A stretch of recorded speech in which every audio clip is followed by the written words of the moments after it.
Hey everybody, this is a piece by Agustín Guillamón.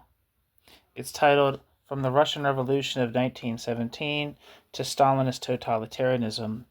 The sections of this piece include Introduction, the three conceptions of the Russian Revolution before 1917, from 1905 to the First World War, the disasters of the war, the February Revolution, the Provisional Government, the April Theses, from July to October, the October Revolution, the Bolshevik regime, the Civil War and war communism, the new economic policy, the triumph of the Stalinist bureaucracy, the international characteristics of Stalinism, conclusions, epilogue, the communist left against Stalinism and Leninist ideology.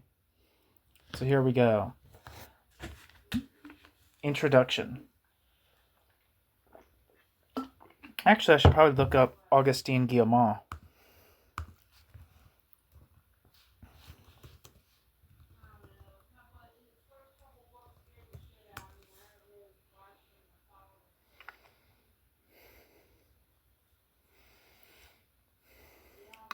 It looks like he's a historian. He's written a lot about the Spanish Revolution. Anyway, I have a piece by him that's a bio of Grandisa Muniz. That should be on this channel soon. Introduction. The Russian Revolution is the most important historical event of the 20th century, and for some historians it is even accounted as one of the great events of human history. Its influence on international relations, political ideologies, and world history from 1917 to 1991 is indisputable. Trotsky, in the preface of his History of the Russian Revolution, claimed that, quote, the most indubitable feature of a revolution is the direct interference of the masses in historical events, end quote. Trotsky, and the acceleration over brief periods of time of the pace of economic, social, and political change, in addition to the emergence of radically opposed political poles and the shift of the social support of the masses towards parties of an increasingly extremist type. The Russian Revolution must not be understood as a mere coup d'etat reduced to the storming of the Winter Palace, but as a historical process that began with Bloody Sunday and the revolutionary events of 1905 and underwent an uninterrupted period of development until the mid-1920s. New section. The three conceptions of the Russian Revolution before 1917. The Russian social democracy, split since 1903 between Bolsheviks and Mensheviks over organizational issues, displayed three distinct analyses of the nature of the revolutionary process that began in 1905: Plekhanov's analysis, Menshevik, Lenin's, Bolshevik, and Trotsky's. For Plekhanov, the revolution could only be bourgeois. The state would cease to be led by the feudal nobility and would pass into the hands of the bourgeoisie. Once the bourgeoisie was securely in power, the workers will follow the democratic and parliamentarian road in order to gradually obtain a larger and larger share of power until the workers finally establish socialism in an uncertain and distant future. Lenin admitted the bourgeois character of the revolution, but denied that it would have to be led by the bourgeoisie, which in Russia was too weak to confront the nobility. Lenin proposed the Workers' and Peasants' Alliance, as the only means that could possibly create a revolutionary power that would carry out a profound agrarian reform without, however, abolishing the capitalist structures. With the development and consolidation of capitalism in backward Russia, the proletariat would increase in numbers and would become so strong that the time would come when it would take power and begin to build socialism. Trotsky's position, which is distinct from both the Bolshevik and Menshevik positions, asserted that the workers were already capable of taking power, and diverged from Lenin's position in that he thought that the absence of the objective conditions for the first stages of the construction of socialism would be compensated for by the permanent character of the revolution, which would make it possible to skip the intermediate stages, which the Marxist theoreticians considered to be necessary in order to pass directly from the bourgeois revolution to the socialist revolution. Lenin advocated Trotsky's position in the so-called April Theses of 1917, in opposition to the immense majority of the Bolsheviks who argued for the exclusively bourgeois character of the February Revolution. I have a piece that's precisely about the nature of the April Theses coming up on the channel by Michael Louvy. New section. From 1905 to the First World War, the Russo-Japanese War was a military and economic disaster of enormous proportions and unleashed a wave of popular protest that became the first stage of the Russian revolutionary process.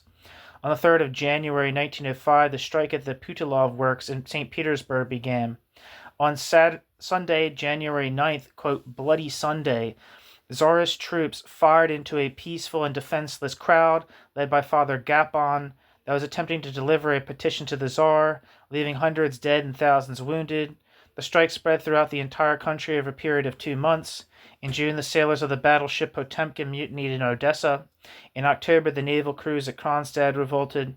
And in November, the uprising on 11 ships at the naval base of Sebastopol. In St. Petersburg, the first Soviets emerged for a very brief period. The Tsarist government responded with brutal repression and, when it was confronted by the threat of a general strike, confronted by the threat of a general strike, the promise made by Nicholas II to convoke the Duma. In June 1906, the first Duma, Russian parliament, met with a cadet majority, (KD), the Constitutional Democratic Party, with the intention of establishing an authentic parliamentary regime, which they sought to bring about by means of an indispensable agrarian reform, which would lead to the emergence of a peasant middle class, the kulaks, The Prime Minister, Peter Stolypin, spearheaded a whole battery of reforms whose purpose was to create greater concentration in land ownership at the peasant level, favoring the rise and expansion of an agricultural proletariat, which would in turn increase the influence of the socialist parties in the Second Duma, February to June 1907, The revolutionary movement, which had begun in 1905, shifted from the cities to the peasant villages, a shift characterized by constant social agitation, which led the regime to implement regressive reforms of the electoral system, so that the Third Duma, which existed from 1907 to 1912, of an autocratic composition and disposition, was known as the Duma of, quote, nobles, priests, and lackeys, end quote. During this period, the Tsar's court was suffering from the presence of the so-called, quote, messenger of God, end quote, the Siberian peasant Rasputin, who exercised a disastrous influence on the Tsarina and discredited Tsarism, even among its most loyal supporters. Stolypin was assassinated in 1911, and he was succeeded by a series of ineffective prime ministers who faced a docile assembly in the Fourth Duma, hardly inclined to support reforms and incapable of making any concessions to the agitators among the workers in 1912. The Balkan Wars seemed to offer an opportunity to distract the attention of the masses, but the result could not have been worse, as the Russians lost all their influence in the region. The Tsarist reformism, utterly spineless, had met with an overwhelming failure. New section. The disasters of the war. Russia was not prepared for the war of attrition it faced after the first few months of the war. It started in 1914. The Tsarist army lacked modern weapons, adequate means of transport, efficient commanding officers, appropriate tactics, a logistical network, etc. It could only count on an immense mass of soldiers who were treated as cheap cannon fodder by an incompetent officer corps staffed by the corrupt nobility. Quote, the one thing the Russian generals did with a flourish was to drag human meat out of the country. Beef and pork are handled with incomparably more economy. Gray staff non-entities, would stop up all cracks with new mobilizations and comfort themselves and the Allies with columns of figures when columns of fighters were wanted. About 15 million men were mobilized, and they brimmed the depots, barracks, points of transit, crowded, stamped, stepped on each other's feet, getting harsh and cursing. If these human masses were an imaginary magnitude for the front, for the rear, they were a very real factor of destruction. About 5.5 million were counted as killed, wounded, and captured. The number of deserters kept growing, end quote. Trotsky, The History of the Russian Revolution, Volume 1. After the initial success of the Russian offensive in Galicia in 1914 that forced the Austrians to retreat to the Carpathians, the technical deficiencies of the Russian army, the mediocrity of the Russian army's officers, the discontent and mistrust of the peasant soldiers, and bureaucratic chaos provoked the collapse of the front, which allowed the Germans to occupy the provinces of Poland and Lithuania. 1915. The Brusilov offensive in Bukovina and Galicia came to an end amidst terrible losses in dead and wounded, and led to the appearance of the first symptoms of generalized discontent in the Tsarist army. 1916. The Russian soldiers lacked not only weapons but boots as well, which were indispensable in the harsh Russian climate. Supplies became scarce and some troops were starving. In this context, military discipline had to collapse. There were thousands of deserters. Divisions only existed on paper. In reality, there was nothing but an amorphous, disorganized, underfed, and poorly equipped, sick, undisciplined, and badly led crowd. The despotism of the officer corps made life for the troops intolerable as a result of its cruelty and corruption. Some officers even sold the wood and barbed wire necessary for constructing trenches. In October 1916, the war's cost for Russia was 1,800,000 dead, 2 million prisoners of war, and 1 million missing. The war caused the outbreak of economic chaos and enormous popular discontent, provoked by the war's excessive duration and the scarcity of food and basic consumer goods. Famine devastated the population and strikes became generalized. The government's response to these problems, sending the strikers to the front, only spread the popular discontent among the troops, bringing the revolutionary workers of the cities to the military to spread their protest among the soldiers who in their vast majority had been recruited from the loyal and submissive peasants. The revolutionary ideas of the workers rapidly took root among these peasant soldiers. Soviets of workers, soldiers, and peasants were being formed, and in the army nobody talked about anything else besides peace and the division of the landed estates. Mutinies became increasingly more frequent. New section, the February Revolution. The shortage of bread and all kinds of supplies, the long lines and cold weather, triggered the first protest in Petrograd. The shortage of raw materials for industry led to the dismissal of many thousands of workers. Since most of the young men had been mobilized for the war, women now comprised 40% of the industrial workers. On International Women's Day, February 23rd, March 8th in the Western calendar, March 8th in the Western calendar, the protest began. Women from the Viborg district, having met in an assembly, voted to go on strike. The playful demonstrations of the morning became massive and uproarious by the afternoon, having been joined by metal workers. The slogan, "Peace, Bread, and Freedom," and "Down with the Tsar" were shouted. In confrontations with the police, the Cossacks displayed a certain amount of indecision, not being accustomed to engaging in the repression of urban crowds.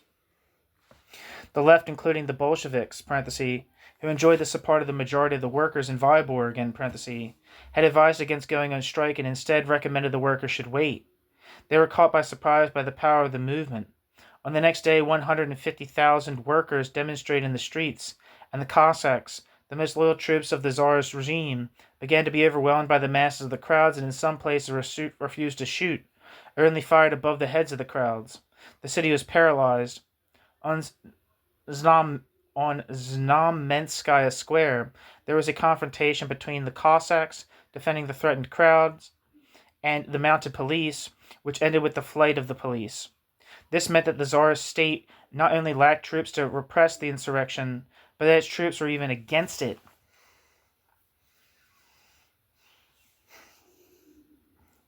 The Baltic Squadron rebelled and the sailors of Kronstadt shot hundreds of their officers. The strike, begun by the workers on February 23rd, had by the 24th become a general strike, and then gave way to the insurrection of the 25th. The Tsar only responded with more repression. The city was an armed camp. On Sunday the 26th in the early afternoon, a massacre took place in Znamenskaya Square, where more than 50 people were killed by a detachment of fresh recruits of the Volinsky Regiment. After this massacre, furious crowds stormed courts, police stations, and prisons, freeing the prisoners. The masses obtained the support of the troops from several army barracks, who then confronted the police. The leftist parties, Mensheviks, social revolutionaries, and Bolsheviks, especially, assumed leading roles in the movement and together with the rebel regiments, took control of the entire city. The generalized mutiny of the military garrison of the 27th transformed the riots and the insurrection of the previous days into a revolution. On the 28th, the red flag was waving over the prison fortress of St. Peter and Paul, the, quote, Russian Bastille. The police were hunted down and lynched in the streets.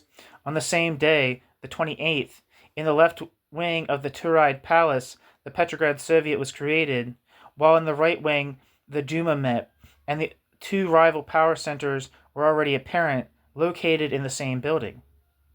It's crazy, but I did not know that. The Tsar, meeting with his advisors, attempted to introduce government reforms to nip the revolution in the bud, but the Tsar acted very slowly and inopportunely, while the revolution acted with great speed. The bourgeoisie, the generals, and a large part of the nobility advised the Tsar to abdicate in favor of his son or his brother. But when the Tsar agreed to do so, it was already too late. The masses demanded a republic. In February 1917, a situation arose that became known as, quote, dual power. Together with the bourgeois state and opposed to it, the workers' councils or Soviets arose as a potential alternative government of the working class. On the 1st of March, order number of the Petrograd Soviet was published, which guaranteed immunity for rebel soldiers on condition that the latter recognized only the authority of the Soviet. Nicholas II abdicated on the following day. Negotiations between the Soviet and the Duma led to the formation of a provisional government, in which Prince Lvov held the position of prime minister. When the name of Lvov was announced to the crowds, one soldier expressed his surprise, quote, "All we have done is exchange a czar for a prince," All we have done is exchange a czar for a prince, ? End quote. That's from the quote was cited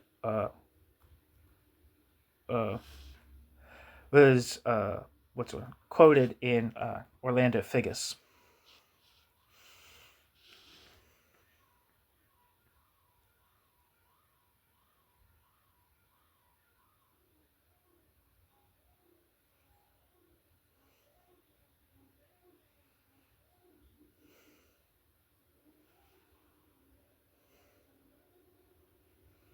Where the hell am I? Sorry, I lost my spot.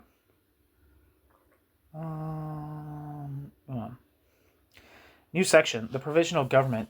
The power in the streets, the real power, was held by the Soviets, but they had no intention at all of doing away with the government and assuming all power. Thus arose what Trotsky called the, quote, paradox of February, end quote. That is, that a revolution which had won in the streets gave way to a government formed in the salons. The pact between the Petrograd Soviet and the Duma led to a Republican provisional government with a cadet majority and some representatives of the right social revolutionaries such as Kerensky. The social composition of the new government had been changed from the nobility to the liberal bourgeoisie. The Soviets freed the political prisoners and organized supply. The Tsar's police force was dissolved, trade unions were legalized, regiments that supported the Soviets were formed, etc., without waiting for any decrees to do so. The government was limited to ratifying the decisions made by the Soviets, which were not decreed directly by the government power, because the latter was dominated by a Menshevik and right social revolutionary majority that, quote, completely ruled out the possibility of demanding a power that the working class was not yet capable of exercising, end quote. Pierre Bruet. In accordance with the previously established analyses of these parties with regard to the Russian revolutionary process. I don't think I have any pieces by Bruet, but I have a critique of a Trotsky biography by Pierre Bruet by Lauren Goldner. The Bolsheviks, led at the time by Kamenev and Stalin, supported these dogmas. Impromptu radical shift took place when, in mid-March, Stalin took control of the editorial committee of the newspaper, and the latter began to publish numerous articles in favor of the idea of continuing the war. Quote, the Bolsheviks henceforth adopted the theory of the Mensheviks, according to which it was necessary for the Russian revolutionaries to continue the war in order to defend their recent democratic conquest against German imperialism, end quote. Again, Bruet. At the party conference of the 1st of April, the Bolsheviks approved Stalin's proposal to, quote, support the provisional government, end quote, as well as the possibility of a merger of the Bolsheviks and Mensheviks. See E.H. Carr, Volume 1. The Bolshevik History of the Russian Revolution by E.H. Carr. I'm not sure what the actual title is. It might just be called the Russian Revolution. These political positions were in opposition to the popular will, which demanded the immediate end of the war and its hardships. The declarations of the foreign minister Miliukov was with respect to the military commitments to the Allies and the continuation of the war until final victory provoked angry demonstrations which led to a government crisis that ended with Miliukov's resignation and the formation of a coalition government made up of cadets, Right SRs, and Mensheviks, with the latter two parties forming an overwhelming majority. Kerensky was named as Minister of War. The new government was viewed with approval by the Allies, who understood the relation of forces in Russia and wanted a strong government, one that could keep Russia in the war.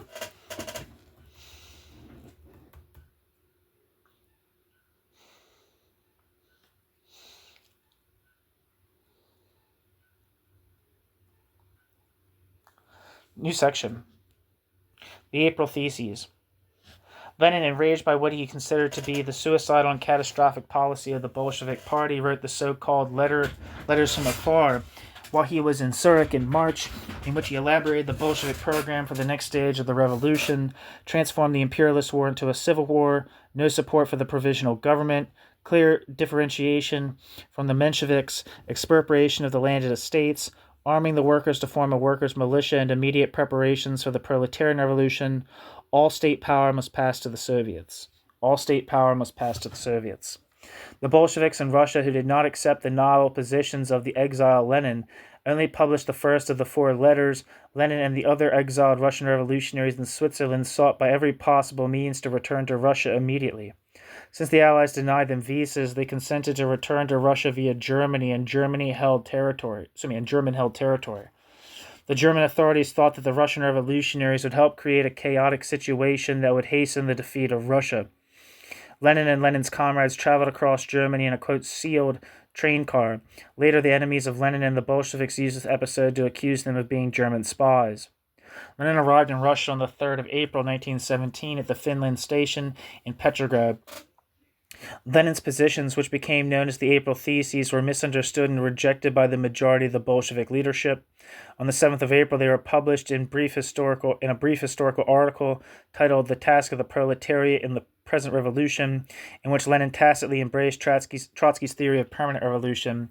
Lenin claimed that it was impossible to end the war without first defeating capitalism, which is why it was necessary to advance, quote, ... from the first stage of the revolution, which, owing to the insufficient class consciousness and organization of the proletariat, placed power in the hands of the bourgeoisie, to its second stage, which must place power in the hands of the proletariat and the poorest sections of the peasants, end quote. Lenin also claimed that the Bolsheviks would win over the masses by way of a, quote, patient, ...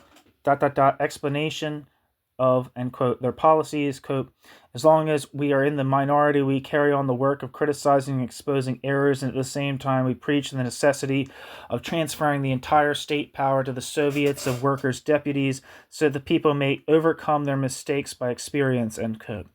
The Bolsheviks' mission, Lenin pointed out, was to stimulate the initiative of the masses. From this initiative, the experiences would have to arise that would give the Bolsheviks the majority in the Soviets. Then the moment would come when the Soviets can seize power and begin the construction of socialism. Lenin's theses unexpectedly led to the revolution, to a violent upheaval with the Bolshevik Party. Pravda was obliged to publish a note in which Kamenev warned that, quote, these theses only represent the individual opinion of Lenin, end quote. Lenin won the support of the working class cadres in his confrontation with the party leadership. Lenin gradually won over some supporters such as Zinoviev and Bukharin and triggered the direct opposition of others such as Kamenev. On the 24th of April, an extraordinary conference of the Bolshevik Party was convened, presided over by Kamenev. Kamenev, together with Rykov and other leaders, defended the positions that Lenin had himself advocated in 1906. Kamenev asserted that, quote, it is premature to state that bourgeois democracy has exhausted all its possibilities, end quote. Kamenev. Lenin responded by saying that such ideas were old formulas that the old Bolsheviks, quote, senselessly learned by rote, instead of studying the specific features of the new and living reality, end quote. Lenin. and concluded by reminding Kamenev of Goethe's famous saying, quote, "Theory, my friend, is gray, but green is the eternal tree of life," end quote. Bracket, the last two quotations are excerpts from Lenin's, quote, letters on tactics, published as a pamphlet in April 1917. See Marxist.org, in bracket. Although Lenin emerged the victor with regard to the basic political theses, Lenin's victory is not total because of the nine members of the Bolshevik executive committee, four opposed Lenin's theses. Trotsky had returned to Russia on the 5th of May and was immediately invited to join the party leadership. The 6th Congress of the Bolshevik Party began on the 26th of July without Lenin, who had gone into hiding, and also without Trotsky, who had been arrested during the, quote, July events. The Congress witnessed the merger of various small organizations with the Bolshevik Party, which now counted 170,000 militants, 40,000 of whom were in Petrograd. The leadership that was elected at the Congress proved to be a faithful reflection of the relation of forces. Of the 21 members of the executive committee, 16 belonged to the old guard Bolshevik faction. Lenin, Zinoviev, and Trotsky won the most votes. The victory of the April theses was now total. The road to insurrection was now cleared of all internal obstacles in the party. Bracket, this and all subsequent citations from Brouet appear to relate to the French edition of his book, Le Parti Bolchevique, Histoire, the History of the Communist Party of the USSR.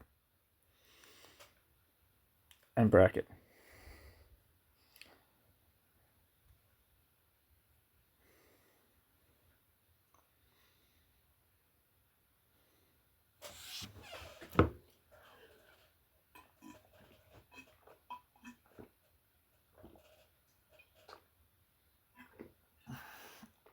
New section. From July to October. Dual power rapidly unraveled towards social confrontation, characterized by the choice between continuing the war, as the bourgeoisie and the nobility advocated, or immediate peace, demanded by the popular classes. Lenin had pointed out in May that, quote, the country was 1,000 times more leftist than the Mensheviks and 100 times more leftist than the Bolsheviks, end quote. Lenin. Soldiers, workers, and peasants were increasingly more radicalized against the war because they suffered its direct consequences. The provisional government, however, decided to continue the war regardless of the cost.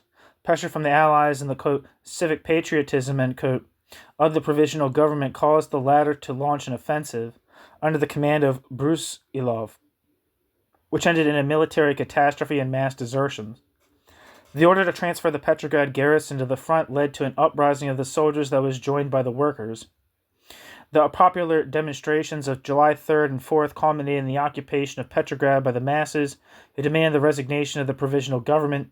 The demonstrators took to the streets calling for the overthrow of the government, all power to the Soviets, the nationalization of land and industry, workers' control, and bread and peace.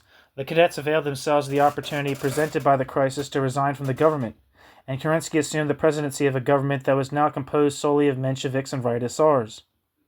The Bolsheviks, after a propaganda campaign against the government, in which they called for all power to the Soviets, thought that an insurrection would be premature, although the main cities were already racked by uprisings, especially the capital Petrograd.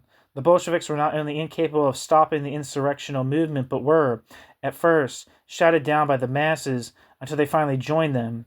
After 10 days of demonstrations, the insurrection came to an end without a clear victor. The Bolshevik appeal to return to work was now heated. The provisional government accused the Bolsheviks of being responsible for the July incidents and accused Lenin of being a German spy, revealing the history of the sealed train car. Some neutral governments passed into the government camp, and many workers, Mensheviks and SRs, were confused by these calumnies.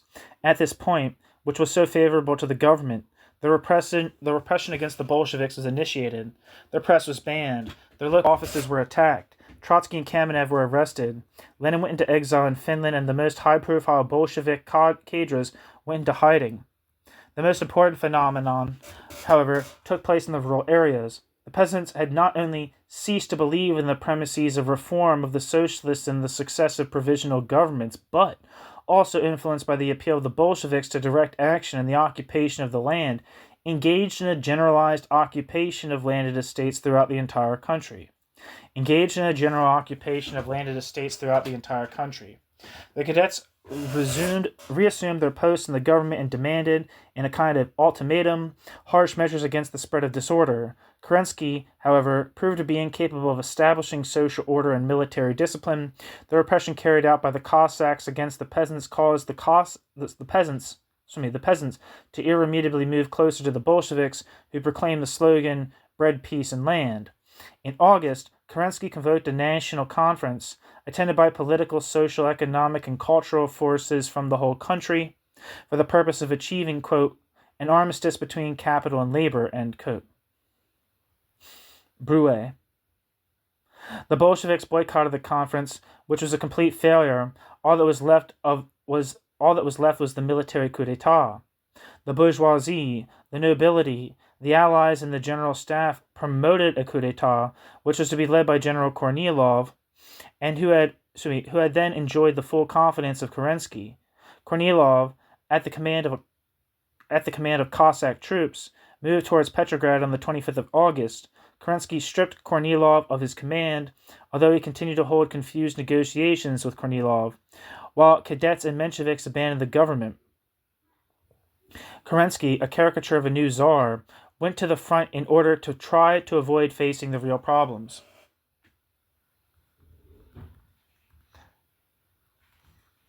Meanwhile, in a Petrograd abandoned by the provisional government, the Soviets organized the defense against Kornilov. The sailors of Kronstadt freed the Bolshevik prisoners, Trotsky among them, and the party emerged from clandestiny. Its cadres and militants immediately won an overwhelming majority in the party garrison and in the factories.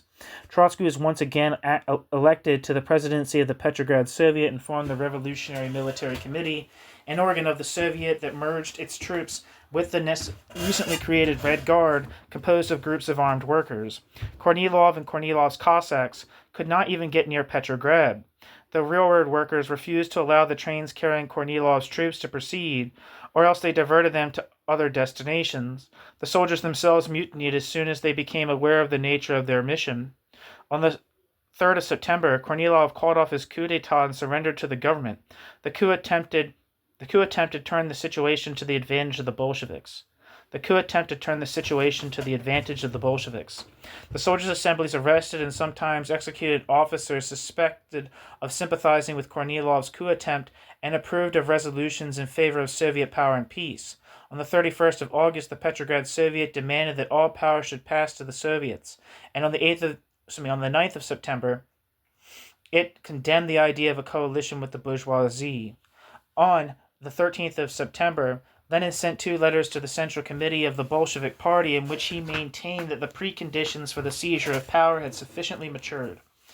But the majority of the Central Committee, led by Zinoviev and Kamenev, was still opposed to staging the final proletariat insurrection. They thought the conditions were still as immature as they were in July.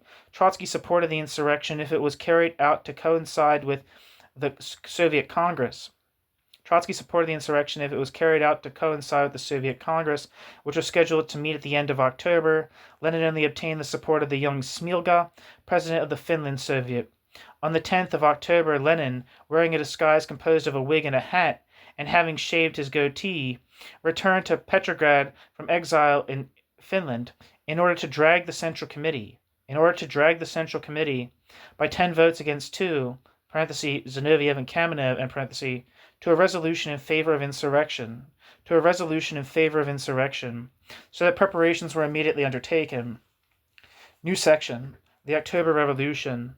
The February Revolution had overturned the Tsar and established democratic freedoms in a bourgeois republic, but the Russian revolutionary process did not stop halfway and drove toward its conclusion. In order to overthrow the power of the bourgeoisie and to establish the workers' power of the Soviets. The preparations for the insurrection were never a secret to anybody. Kamenev and Zinoviev openly denounced them in the press. The Revolutionary Military Committee, responsible for the insurrection in Petrograd, organized the entire operation.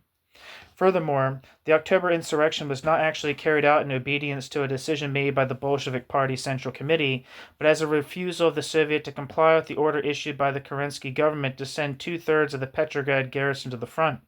The bourgeois government attempted once again to disperse the revolutionary troops of Petrograd and replace them with counter-revolutionary battalions. The October events took place only a few weeks after Kornilov's coup attempt in opposition to the new attempt to crush the revolution, forcing the proletariat to take insurrectional measures to defend it. The forces of the Revolutionary Committee were not numerous, but they were absolutely decisive. The Red Guard, the sailors of the Baltic Fleet, the city's garrison, and the workers' militias. Some 30,000 men actively participated in the insurrection. The revolt of the working-class neighborhoods, which remained peaceful, was not necessary, nor was it necessary to assault the military barracks because they had already been won over to the revolution before the insurrection. The date of the insurrection was fixed for the night of the 24th because on October 25th, the Soviet Congress was scheduled to meet. On the Soviet Congress was scheduled to meet. On the evening of the 24th, all the members of the officer corps who did not recognize the authority of the Revolutionary Military Committee were arrested, and the police stations, printing plants, bridges, and public buildings were occupied. Patrols and checkpoints were set up on the most important streets, and the state bank, the railroad station, the telegraph offices, and the telephone exchange and electric power plants were seized. In just 13 hours, Petrograd was in the hands of the revolutionary soldiers and workers under the orders of the Soviet. At 10 in the morning on the 25th, the government only held power in its own headquarters, the Winter Palace, which had been under siege for several days. Just after sunset on the 25th, the cruiser Aurora fired a salvo that marked the beginning of the assault on the Winter Palace. Lenin wanted to announce the fall of Kerensky's government to the Assembly of the Soviet Congress.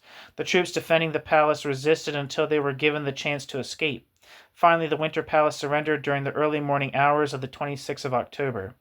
The Winter Palace surrendered during the early morning hours of the 26th of October after a joint assault staged by sailors, soldiers, and workers. The provisional government, which had met in a session to organize a resistance in the capital, was arrested. Kerensky, however, escaped in a requisitioned car to the American embassy. Between October 28th and November 2nd, the workers' insurrection was also victorious in Moscow, and after 2 or 3 weeks it had spread to practically all of Russia. On that same morning of October 26th, the Second Soviet Congress, with a large Bolshevik majority, elected a revolutionary government composed in its majority by Bolsheviks and left SRs, and approved the first decrees of the new government. Lenin was elected president on the Council of the People's Commissars. Peace was declared, and an immediate ceasefire was promulgated on all fronts. Trotsky, who had been named Commissar of Foreign Affairs, assumed responsibility for beginning peace negotiations with Germany. On the 2nd of December, an armistice was signed, and on March 4th, 1918, a peace treaty, called the Brest-Litovsk Treaty after the town where the negotiations were held, was signed, triggering a bitter polemic against those who wanted to sign the peace treaty at any price as a means of defending the new Soviet state, and those who advocated spreading the revolutionary war in Europe. This conflict threatened to split the Bolshevik Party. A decree was passed legalizing the confiscation of the landed estates and the transfer of the land to the peasant Soviets. Workers controlling industry, and the nationalization of the banks. The rights of national minorities were recognized, including the right to self-determination and the freedom to secede from Russia. The new Soviet government, which is not recognized by the Allies, still faced the radical opposition of all the rest of this political spectrum, from the extremist Tsarist right to the Mensheviks. The outbreak of civil war only a few months later, with the intervention of foreign powers, was inevitable.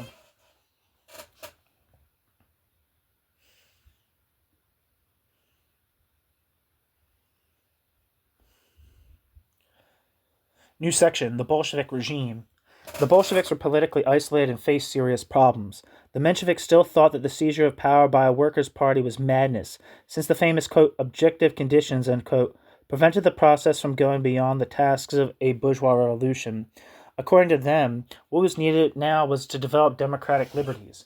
The right social revolutionaries oscillated between demanding that the Bolsheviks commit political suicide, that is, that Lenin and Trotsky be expelled from Russia, and calling for armed confrontation. The left SRs confronted the Bolsheviks over the question of whether or not to dissolve the Constituent Assembly. In the Constituent Assembly elected by universal suffrage, the Bolsheviks were a minority. The leftist were underrepresented because the Social Revolutionary Party had named its candidates before the announcement of the split by the left, which had majority support in the military bases in the countryside. Faced with the refusal of the Constituent Assembly to approve the Declaration of Rights of the Working and Exploited People, approved by the Third Soviet Congress, the Bolsheviks abandoned the assembly, and then a detachment of Red Guards entered the meeting hall and pronounced the assembly closed. That was the end of parliamentary democracy in Russia. That was the end of parliamentary democracy in Russia. A dangerous situation ensued, characterized by the mixture and confusion of the state bureaucratic apparatus and the cadres of the Bolshevik Party. New section, the Civil War and More Communism, 1918 to 1921. The Civil War began with the revolt in May 1918 of the Czechoslovak Legion, composed of some 50,000 soldiers under French commanders. These units proceeded westward and soon reached the Volga. The success of this operation led the Allies to intervene for the purpose of crushing the revolution and restoring the Tsarist regime. In June, Anglo-French troops landed at Murmansk and Archangel. In August, the Allies landed 100,000 men in Vladivostok on the pretext of helping the Czechoslovakian Legion. In the south, the Tsarist General Denikin formed an army of volunteers with British supplies and material. This is the origin of the White Guard. In September, Trotsky, the creator of the Red Army, obtained the first Soviet success with the defeat of the Czechs and the reconquest of Kazan. In 1919, the French seized Odessa, the Ukraine, and Crimea. The English took over the oil wells of the Caucasus and the Donbass. Russian soil was also occupied by American, Polish, German, and Serbian troops. The situation was desperate. Clemenceau's plan to encircle the Bolsheviks was fulfilled, but dissensions among the Allies and the political incapacity of the generals of the White Guard, who were incapable of making any concessions of autonomy to the national minorities, a question that was of interest to the Cossacks, or of land to the peasants, in order to obtain their support, allowed the Red Army to resist for 30 months the Civil War. For the 30 months the Civil War lasted. Finally, the revolutionary wave that shook Europe and the military successes of the Reds led to the signing of another armistice. The Civil War had left the country in ruins. Private trade had disappeared. The measures known by the name of, quote, war communism were therefore the results of the necessities imposed by the war. In order to feed the besieged cities and the army, harvests were requisitioned. The poor peasants were organized against the kulaks. There was no government revenue, since the administrative apparatus had disappeared. The uncontrolled printing of paper money triggered inflation. Famine and epidemics devastated the cities, which were the heart of the revolution. Wages were paid in kind. The industrial workers were sent to the battlefronts. The terror of the political police, the Cheka, made its inevitable appearance. Nothing would ever be the same. Industrial production plunged. The production of iron and steel was minimal. Almost 3/4 of the railroad lines were unusable. Land under cultivation was reduced by 1/4. The kulaks killed their livestock and concealed their harvest in order to prevent their requisition. It was in this context that the Kronstadt revolt took place, at a naval base close to Petrograd with a proud Soviet and Bolshevik tradition. In March 1921, Trotsky assumed command over the suppression of the uprising of the sailors of Kronstadt, who, during the Revolution of 1917, had been, quote, the pride and glory of the revolution, end quote, in Trotsky's own words. It was also during that month that the 10th Congress of the Bolshevik Party banned factions,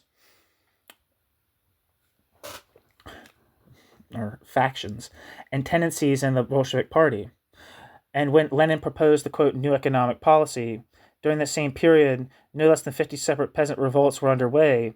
The most important revolt was that of the Ukrainian anarchist Makhno, who controlled the entire Ukraine. The party decided to change its economic policy. By the armed repression of broad, undoubtedly revolutionary sectors of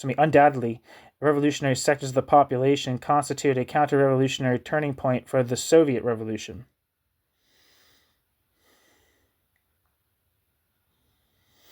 It was hardly surprising that Kronstadt had been crushed for defending the slogan, Soviets without Bolsheviks.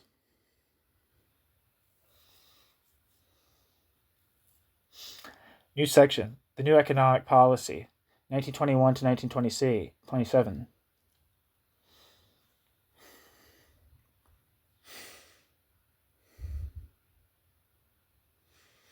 The so-called NEP entailed the implementation of a series of extraordinary economic measures motivated by the catastrophic consequences of the war and laid the foundations for Russian state capitalism. In order to increase productivity, it was decided to stimulate private entrepreneurial initiative prohibited in 1917 and to permit profit-making in small-scale agricultural and commercial enterprises. The forced requisitions were eliminated and much of the land was handed over to the kulaks, thus creating a domestic free market. At the same time, the state created large state farms, the sovkhaz, and agricultural cooperatives, the kolkhaz. Enterprises employing fewer than 20 workers were privatized, and the liberalization of wage policies and production quotas were authorized for private enterprises. The presence of foreign technicians was authorized. A tax, quote, in kind, end quote, was established, and foreign investments under state control were authorized. The state system was directed by the Supreme Soviet of the economy. The new economic policy created a certain degree of stability and allowed production to rise to pre-war levels. But in the process, the Soviets were eviscerated and the revolution died.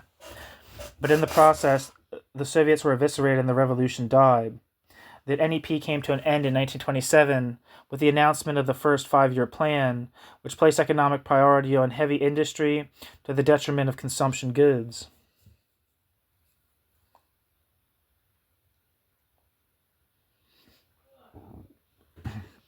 New section. The triumph of the Stalinist bureaucracy.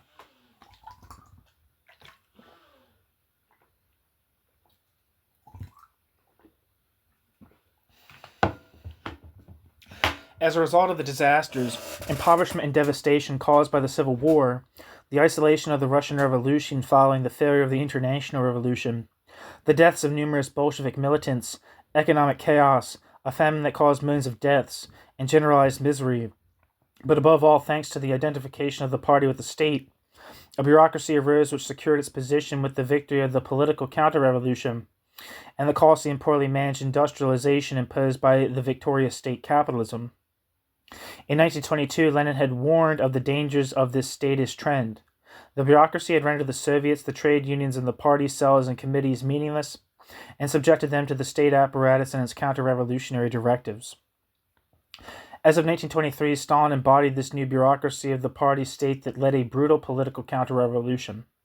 The basic prediction of the Bolsheviks in 1917 was that, in view of Russia's economic backwardness, a victorious workers' revolution could only survive with the international extension of a revolution that would have to be worldwide, and that the first concrete step towards this revolution would take place in Germany. Otherwise, the Russian Revolution would be defeated. In 1924, the bureaucracy adopted the theory of, quote, socialism in one country and the cult of personality devoted to the mummified Lenin as the two foundations on which the new Stalinist ideology would be erected. Reading too fast. In 1924, the bureaucracy adopted the theory of, quote, socialism in one country and the cult of personality devoted to the mummified Lenin as the two foundations on which the new Stalinist ideology would be erected. The Russian bureaucracy, now having cast off its disguise, appeared to be ready to definitively crush all opposition. Stalinism grotesquely deformed the concept of the meaning of socialism, deprived the Soviets of all content, abolished the least trace of workers' democracy, and imposed a personal dictatorship over the party, and that of the party over the country, thus constructing a totalitarian regime. The bureaucracy needed to annihilate all the cadres of the Bolshevik leadership who had carried out the October Revolution, since the concealment of its own counter-revolutionary nature was one of the characteristics of Stalinism. Thus, there were numerous purges throughout the 1930s, which condemned hundreds of thousands of dissidents, real or imagined, regardless of their ideologies, to death and disgrace, among whom figured the Bolsheviks themselves, and especially their most important leaders. Trotsky was arrested in August 1940 in Mexico, where Trotsky lived in exile, by Ramon Mercader, a Spanish Stalinist agent who carried out Stalin's orders. In the Spanish Civil War, the Stalinists led the counter-revolution in the Republican camp, physically and politically eliminating anarchists, Pumists, and dissidents. In August 1939, the Hitler-Stalin Pact was signed preparatory to the invasion of Poland. At the end of the Second World War, the Red Army occupied half of Europe, establishing totalitarian regimes, satellites of the Soviet Union, which rapidly collapsed after the fall of the Berlin Wall in October 1989. These Stalinist regimes experienced various workers and popular insurrections, such as the revolts in Berlin in 1947, Hungary in 1956, and Czechoslovakia in 1968. The fall of the Berlin Wall in October 1989 was the beginning of the the beginning of the end of the Soviet Union and of all the Stalinist states. New section. International characteristics of Stalinism. The characteristics of the Stalinist counter-revolution were constant, ubiquitous, and almost omnipotent police terror, indispensable falsification of its own nature, and of the nature of its enemies, especially of the revolutionaries, exploitation of the workers by means of state capitalism, led by the party state, which militarized labor. The Stalinists were never a reformist sector of the workers' movement, but were always the party of counter-revolution, and of the ferocious repression of the revolutionary movement. No collaboration was ever possible with Stalinism, only a relentless struggle. Stalinism, always and everywhere, has led and directed the counter-revolutionary forces, deriving Stalinism's power from the ideal of national unity, the practice of a policy of law and order, a struggle to establish a strong government, an economic policy based on nationalization, the infiltration of the militants of the Stalinist party into the state apparatus, and especially disguising its reactionary nature in the midst of the workers' movement. Conclusions. The greatness of Red October resides in the fact that it was the first proletarian revolution in history, the first time that the proletariat seized power, overthrowing the government of the bourgeoisie. The communist revolution can only be a world revolution, and the communist revolution failed in Russia when the revolutionary proletariat was defeated in Germany and the Soviet Revolution remained isolated. This isolation, combined with the catastrophes of the Civil War, economic chaos, poverty, and famine, magnified the terrible mistakes of the Bolsheviks, among which the identification of the party with the state stands out, which led to the inevitable triumph of the Stalinist counter-revolution, carried out from the very ranks of the Bolshevik Party, that inspired the Soviet Revolution of October 1917. The Stalinist counter-revolution was therefore of a political character. It destroyed all political and ideological opposition. The Stalinist counter-revolution harshly repressed proletarian groups and movements that were undoubtedly revolutionary and persecuted to the extent of physical extermination those who expressed the least dissidence, whether within or outside the Bolshevik Party. I'm going to repeat that because it's in bold. The Stalinist counter-revolution was therefore of a political character. The Stalinist counter-revolution destroyed all political and ideological opposition. The Stalinist counter-revolution harshly repressed proletarian groups and movements that were undoubtedly revolutionary and persecuted to the extent of physical extermination those who expressed the least dissidence, whether within or outside of the Bolshevik Party. In Russia, the revolutionary process that began in 1905 obtained its first success with the Democratic Revolution of February 1917, with the overthrow of the Tsar, and established a democratic republic, but did not stop halfway and continued to the end with the insurrection of October 1917 in Petrograd, in which the Soviets seized power, replacing the bourgeoisie of the state apparatus. The Stalinist counter-revolution was therefore of a political character and was embodied in the monopoly of power held by the Bolshevik Party in the form of nationalization and state economic concentration, state capitalism, and in the transformation of the Bolshevik Party into a party state. Far from being a mere coup d'etat, as the ruling class would have us believe, the October Revolution is the highest point yet reached by humanity in its entire history. For the first time, the working class had the courage and the ability to seize power. The working class had the courage and the ability to seize power, wrenching power from the grip of the exploiters and beginning the world proletarian revolution. Wrenching power from the grip of the exploiters and beginning the world proletarian revolution. Even though the revolution would soon be defeated in Berlin, Munich, Budapest, and Turin, even though the Russian and the world proletariat had to pay a terrible price for its defeat, the horror of the counter-revolution, another world war, and all the barbarism suffered under the Stalinist states, The bourgeoisie is still unable to erase the memory and the lessons of this formidable event. Epilogue. The communist left against Stalinism and Leninist ideology. The worst legacy of Stalinism has been its perverse utilization of the Marxist-Leninist ideology as the orthodox continuation of, quote, Marxism, which is thus undermined and discredited as a theory of the proletarian revolution.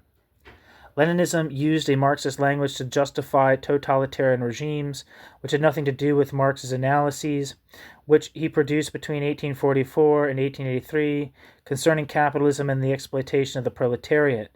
Lenin himself, in his ideas and analyses on the party, nationalism, the Russian Revolution, etc., clashed head-on other Marxist theoreticians such as Luxemburg, Bordiga, Gorder, and Pannekoek, who were among the first to denounce the worst aberrations of Leninism. The Leninist concept of the party considered that the working class is incapable of attaining a degree of consciousness that goes beyond the short-sighted trade unionist and reformist ideas.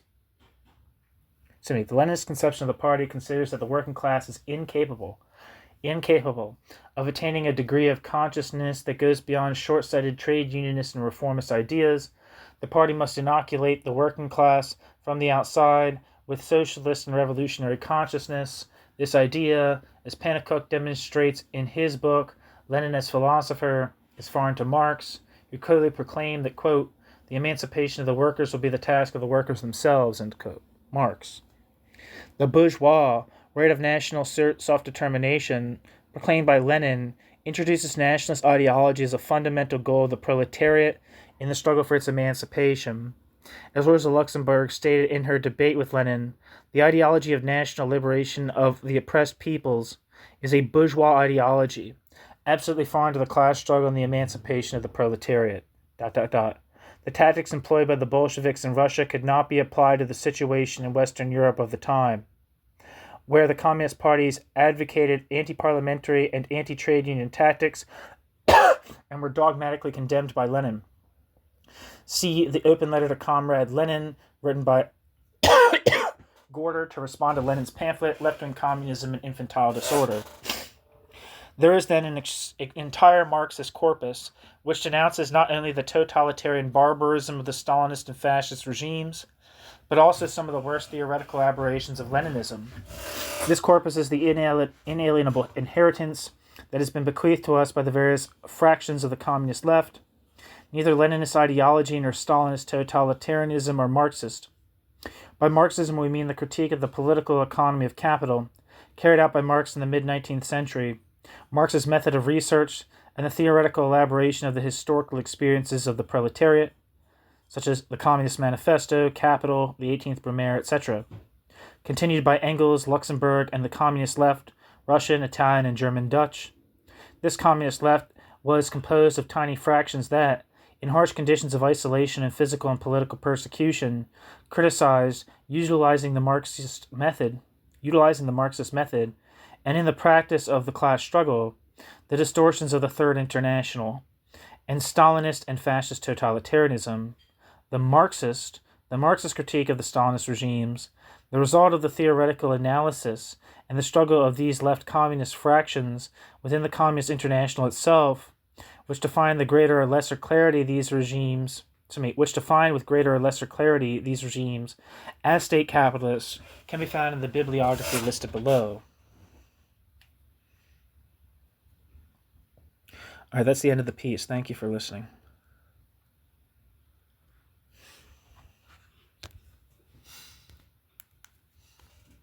And the bibliography that was just mentioned says here, bibliography, which consists of Spanish-language books, is omitted from this translation. Text is not dated. The most recent publication date in the Spanish-language bibliography at the end of the text is 2006. So at some point after 2006, I guess. I'm not sure. Thank you for listening, though. This was From the Russian Revolution of 1917 to Stalinist Totalitarianism by Agustín Guillamón. Or Guillamón, that's how I think you pronounce it. It might be Guillamón, but I'm not sure. All right, thanks for listening.